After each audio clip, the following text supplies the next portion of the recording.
And that's the closing bell on Wall Street, and now it's market domination overtime. We have coverage of all the moves to get you up to speed on the market action.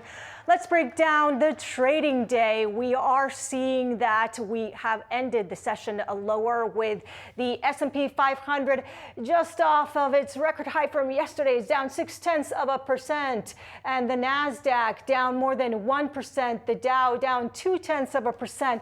But take a look month to date, because today was the last day of trading for August. Now we're going into September next week.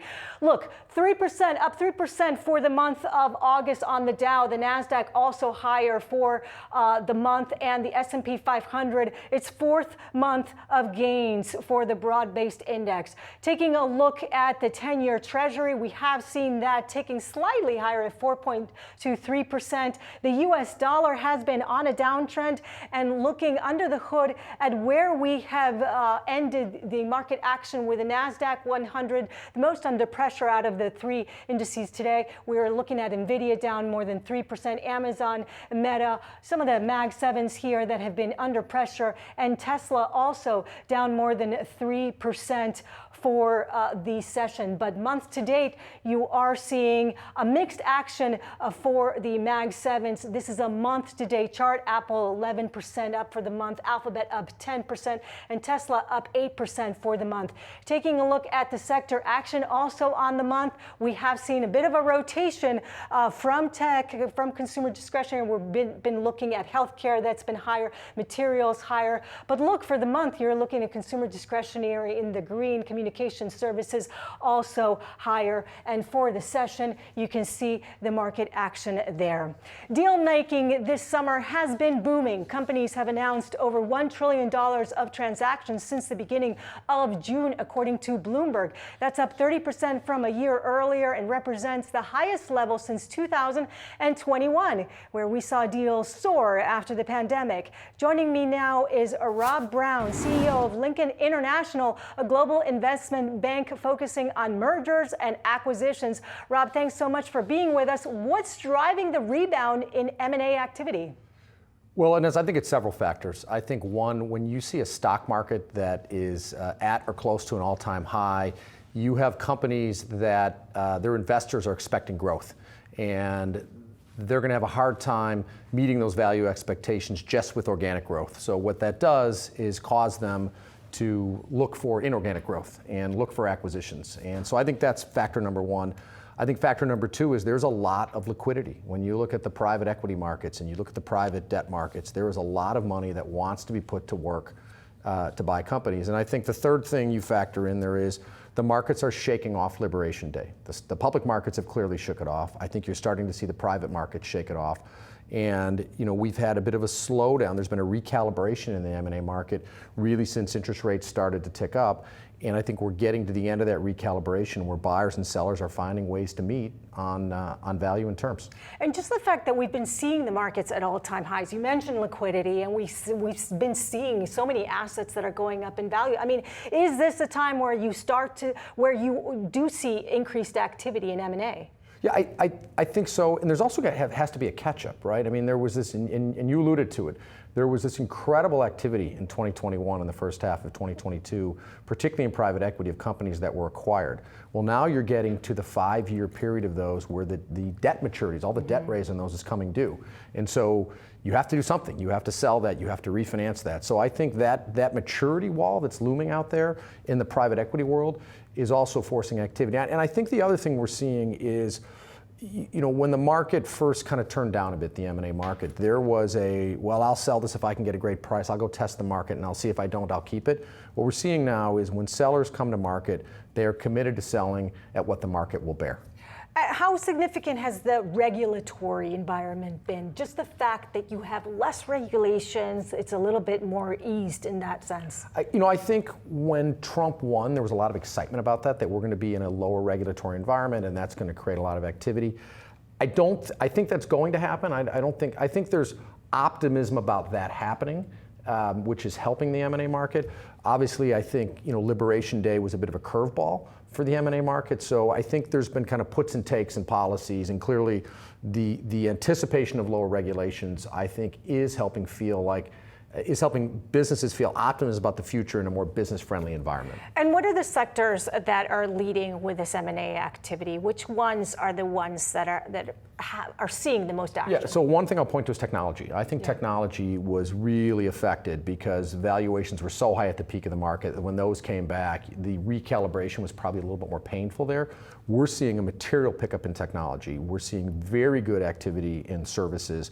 You know, the two areas of the economy that there may be a little bit more of a pause are the ones that not sure the tariffs are going to affect us yet, and that's consumer products with a lot of imports and also certain pockets of industrials. Although I will say on the industrial side, we're continuing to see good activity there because a lot of products are spec'd in and their ability to pass tariffs on to the ultimate consumers is better.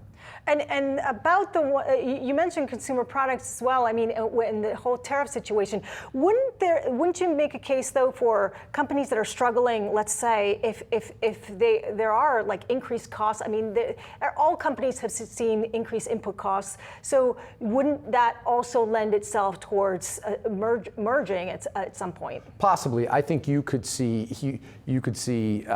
consolidation out of necessity. Yeah. For sure. I think you could see that. But I think the concern right now, a bit as it relates to tariffs, is that they really haven't worked their way to the consumer yet, right? The importers and exporters are bearing some of the brunt, but eventually it's going to make its way to consumers. So I think that uncertainty of, hey, what's this really ultimately going to mean for the consumer is putting a bit of a damper on the consumer M&A market. So what are we going to be seeing into this back half of the year, and if rate cuts come to fruition? Yeah, well, I think rate cuts will help. There's an increased anticipation that those are going to happen, so that alone I think is going to help. If we look at our own backlog, and I'm sure other M&A advisors are seeing this too, there is a large number of deals that have been prepped and ready to go to market post-Labor Day. Well, post-Labor Day is next week, yeah. So our anticipation is you're going to see a material pickup in new deals coming to market and deal closings in the third and fourth quarter. And this is going to be led by, as you mentioned, tech and... Yeah, I think it's going to be across all industries, but I think you're going to see more in tech, more in services, more in businesses that have good visibility and less exposure to tariffs. And the AI theme, I mean, are we seeing also a lot of enthusiasm around that? I think the AI theme is helping tech overall, yeah. right? Everybody's trying to play their software product, their IT services product, as we're going to benefit from the tailwinds of technology. Another area we're seeing a lot of activity in that's tied to technology and tied to AI, but it's a little bit more on the industrial side, is anything tied to data centers. So anything tied to products or services going into data centers is one of the hottest areas in M&A right now, both on the strategic side and on the financial side. Data centers is hot. Thank you so much, Rob. Thanks for joining us. Thank you. And more Market Domination Overtime coming up.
Are you ready to master the markets and, dare I say, become a better investor in the process?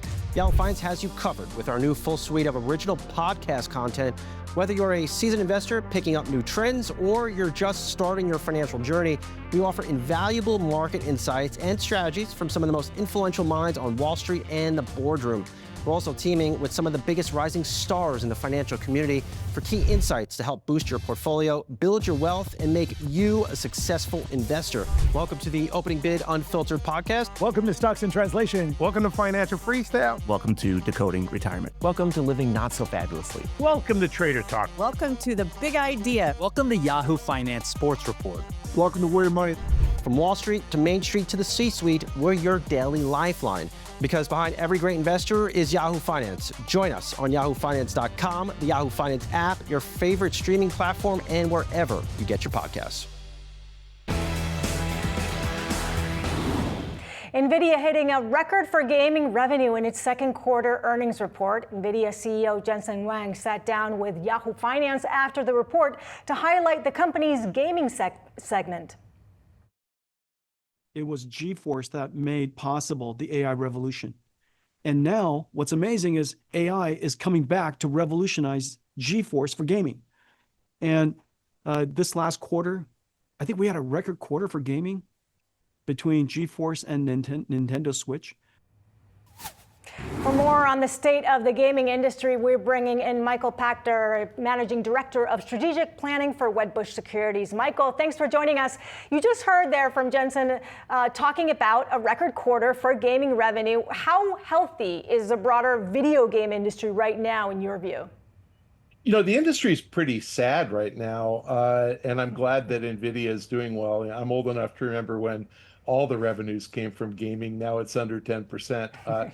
The industry, you know, we've had consolidation, and because of consolidation, the most important acquisition was Activision, was bought by Microsoft a couple of years ago.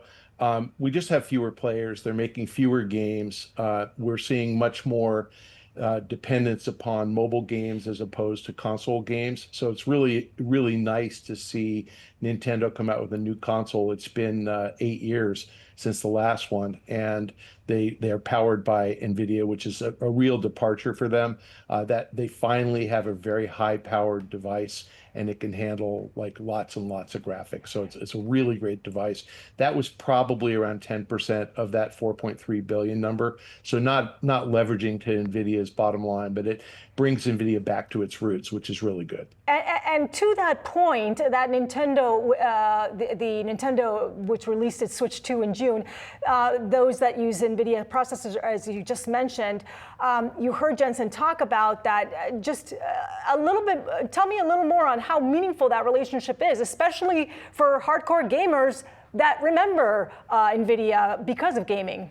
You know, he said that was a record quarter for gaming at 4.3 billion. I mean, Nvidia used to do 2 billion a quarter overall. You know, now they're at 46 billion. So, you know, they used to be a relatively small company focused on gamers. And I think that a lot of people who don't actually understand the technology don't realize what exactly these high-powered graphics processors do. If you run a game at 4K, you know, which is what your good TVs are, and 240 frames a second, they're actually processing 8 million pixels 240 times per second. I can't multiply that in my head, but that's so much data. They created this chip to make graphics look amazing, and somehow Bitcoin miners figured out you could use them to mine Bitcoin. And then the AI revolution discovered that, oh my God, we have these large language models that have trillions of, you know, bits of information, and NVIDIA processors can handle it. So these guys very much planned to be this company. They just didn't really weren't able to forecast when the industry would catch up with them. And finally, AI has caught up with them. So gaming is their roots. That's why they exist. I think he's really proud of that, even though it's less than 10% of revenue. And about AI, obviously that does make up a majority share of NVIDIA's overall revenue, but what does NVIDIA's pivot towards AI mean for gamers when if they're expecting obviously better products down the road? How significant will AI, I know you just touched a little bit about this, but how significant will it be for the hardcore gamers? Oh, huge. And you heard your last guest, Rob Brown, was talking about how, they were looking at anything with data centers. The reason data centers matter is they're all powered by Nvidia chips. Gamers are looking for multiplayer gaming, which means you need cloud processing. You need all of these servers in the cloud that are super, super fast. I think the future of gaming is connected TV, meaning that the consumer doesn't even have a microprocessor. They have a screen and an internet connection. Now, it's hard because there's so much data going back and forth, but we're getting lower and lower latency. So ultimately, I think gaming happens in the cloud, powered by NVIDIA. There's a private company called Aether, Aethir, that is all about this. They're cloud services just for gamers. So all of their processors have NVIDIA GPUs. That's a big deal. I mean, we're seeing, and they have 430,000 NVIDIA GPUs. So they're not a tiny company. We're seeing this happening. And obviously, all that's going to happen with investment in AI is more capacity for high quality gamers. So gamers are going to win no matter what, because the investment is going on. And for investors that are looking for opportunities within the gaming space, what do you like right now? Where should they be looking? My favorite pure gaming play is Roblox. And I say that because they're better positioned than anybody to take advantage of connected TV. I think that they'll benefit from higher cloud processing, faster cloud processing, and they don't have to build their own data centers. Roblox has 100 million, 110 million daily active users. There's 3.5 billion people who play games every day. So they're barely started. A lot of people think they're overvalued. I do not. You can play the traditional console guys like EA and Take-Two, but realistically, I think you want the cutting edge guy. And I'll give you a gaming name that nobody calls a gaming name is Netflix. They haven't figured it out yet, but they have a giant competitive advantage because they have 700 million users, 300 million accounts, 700 million users. You start delivering games to those people and they're going to win. So I think those are the real opportunities. And it's companies like NVIDIA, anybody in AI who is powering that, because that AI investment means more access to tech.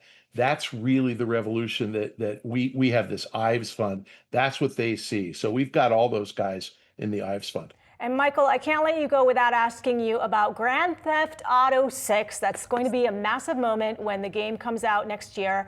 GTA 6 will almost certainly launch on PC, and NVIDIA's GeForce GPUs will be among the primary ways that players will run the game.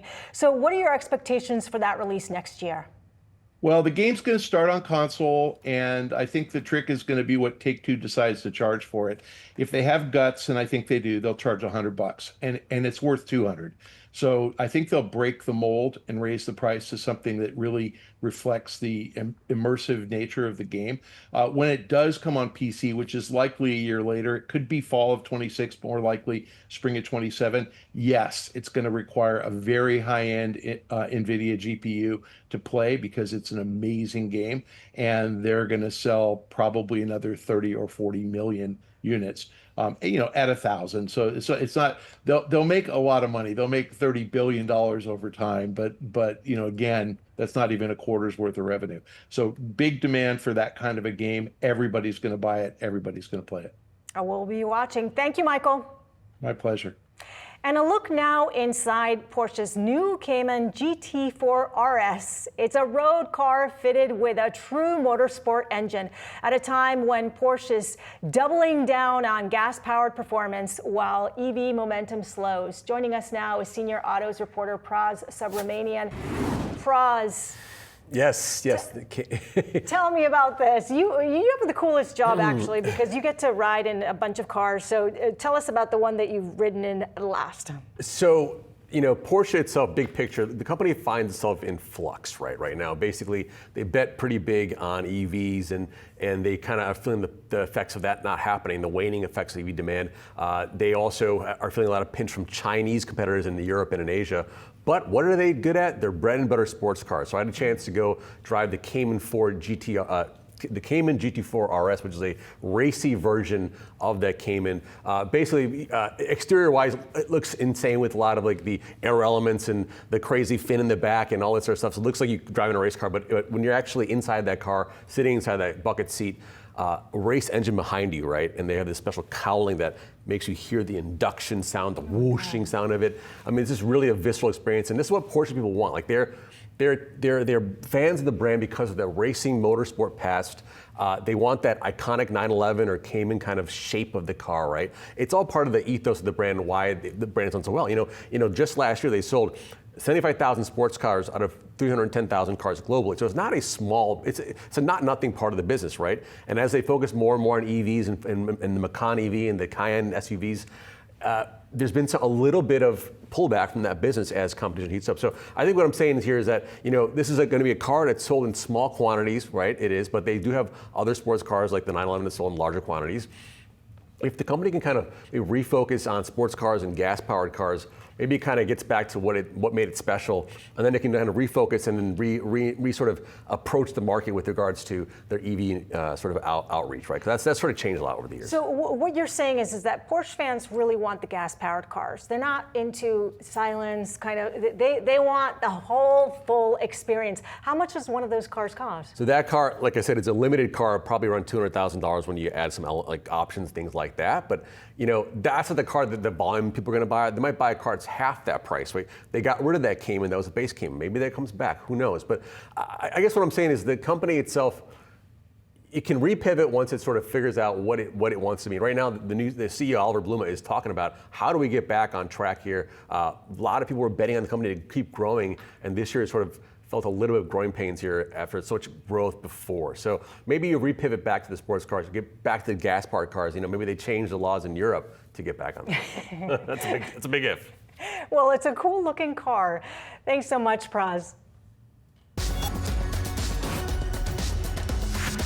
Time now for What to Watch. Markets are closed on Monday in observance of Labor Day. Taking a look at earnings season chugging along with another big chunk of reports coming out, including Salesforce, Broadcom, and Lululemon. Salesforce announcing results for the second quarter on Wednesday. Analysts anticipating the company's growth to be steady and expecting it to grow about 10% in the quarter, slightly better than Wall Street's forecast of 8.8%. Its spending is still sluggish overall, but rivals like Workday aren't seeing a big drop in new orders, which suggests Salesforce won't either. Moving over to jobs, a key piece of economic data coming out on Friday with August's full jobs report. Economists forecasting the U.S. economy added 75,000 jobs, a slight uptick from July's number, while unemployment ticks up to 4.3% and hourly wage growth holds steady at 0.3% on a month-over-month basis. And finally, the U.S. Senate Banking Committee is holding a hearing on Thursday to consider Stephen Moran, President Trump's nominee to the Federal Reserve Board. Moran would take over Fed Governor Adriana Kogler's seat, whose term ends in January. That'll do it for today's Market Domination Overtime. Coming up next, Yahoo Finance's Julie Hyman and Dan Howley talk to Nvidia CEO Jensen Huang following the chipmaker's quarterly earnings results. You won't want to miss it.